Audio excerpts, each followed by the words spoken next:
হরে কৃষ্ণ ভক্তবৃন্দ, আজকে আলোচনা করব একাদশীতে কি কি করলে ভগবান অত্যন্ত সন্তুষ্ট হন।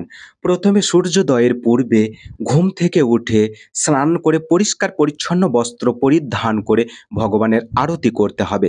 পঞ্চামৃত দিয়ে ভগবানের অভিষেক করাতে হবে। সুগন্ধ, জুই, বেলি, পদ্ম আদি ফুল দিয়ে ভগবানকে সাজাতে হবে। বেশি করে গীতা শ্রবণ ও কীর্তন করতে হবে। ভগবানকে ফলাদি নৈবেদ্য ভোগ দিতে হবে। ১৬ মালারও অধিক হরিনাম জপ করতে হবে। বিষ্ণু সহস্রনাম পাঠ ও শ্রবণ করতে হবে। তুলসীপত্র ভগবান শ্রীকৃষ্ণের চরণে অর্পণ করতে হবে। গঙ্গা স্নান করে অষ্টোত্তর শতনাম করতে হবে। একাদশীর মাহাত্ম্য শ্রবণ ও কীর্তন করতে হবে। এই সমস্ত নিয়ম মেনে যদি আমরা একাদশী ব্রত পালন করি, তাহলে ভগবান আমাদের প্রতি অত্যন্ত সন্তুষ্ট হবেন। আজকের ভিডিওটি ভালো লাগলে সবার মাঝে শেয়ার করে দিন, যাতে তাঁরাও উপকৃত হতে পারেন। হরে কৃষ্ণ।